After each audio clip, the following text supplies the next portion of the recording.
Sur les rives de la Volga, au cœur même de la Russie, une république a moulé dans son histoire une double culture traditionnelle, la république du Tatarstan. C'est dans cette édition de Russian Life.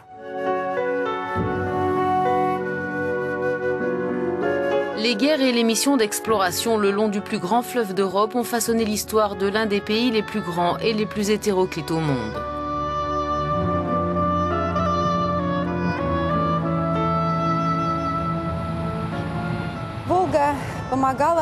La Volga a aidé à conquérir de nouvelles terres au Moyen-Âge. Son importance en tant que fil conducteur entre les siècles et les civilisations, entre les peuples, les cultures, les religions de ceux qui vivent sur ces rives, est inestimable. Aujourd'hui, la Volga demeure une artère de transport majeure, toujours en phase de convalescence après le naufrage d'un bateau de croisière l'an dernier.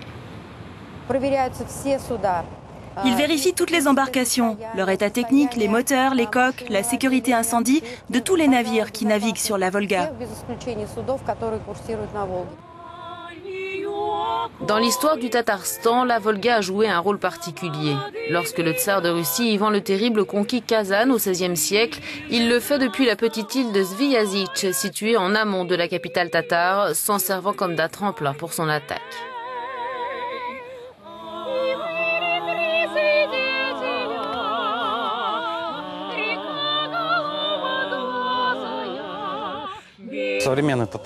Le Tatarstan moderne est bien sûr une combinaison de deux cultures, la culture orthodoxe russe et la culture découlant de l'islam tatar. Mais il est clair que ces deux cultures ne se fondent pas en une seule.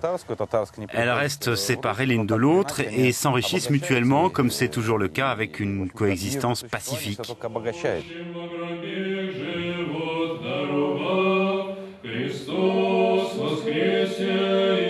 Les murs de l'église et les fresques sont l'héritage de l'ère soviétique. À l'époque, beaucoup de bâtiments historiques de l'île ont été démolis, d'autres ont été transformés en prisons ou en bâtiments de services publics.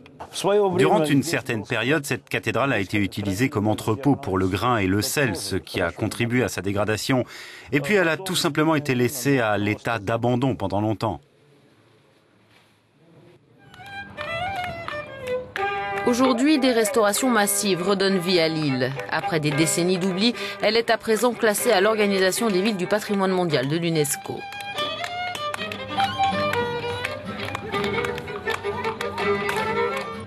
Beaucoup de métiers sont malheureusement tombés dans l'oubli. Et ici, tout le monde peut tenter de forger le métal, de modeler un pot d'argile ou de tresser un panier.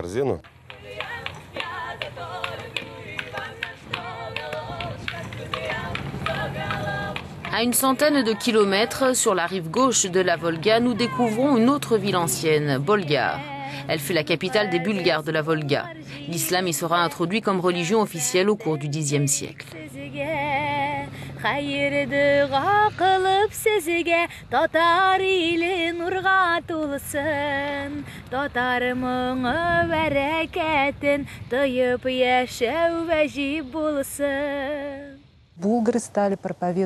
Les anciens Bulgares ont adopté une religion qui était nouvelle pour eux, l'islam. C'est d'ici et à partir de ce moment-là que l'islam a commencé à se répandre en Europe et en Sibérie. La puissante Volga-Bulgarie contrôlera une grande partie des échanges entre l'Europe et l'Asie avant d'amorcer un déclin au XIIIe siècle. Aujourd'hui, les restes des mosquées, des mausolées, des thermes sont devenus des lieux de pèlerinage.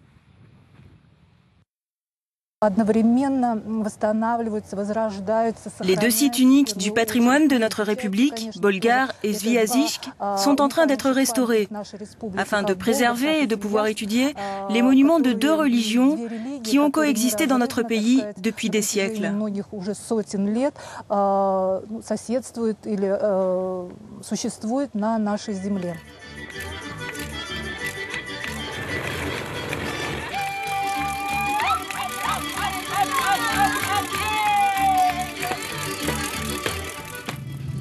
C'est tout pour le Tatarstan. Dans notre prochaine édition, nous découvrirons l'enclave occidentale de la Russie, la région de Kaliningrad et son ambre. Rendez-vous la semaine prochaine dans Russian Life.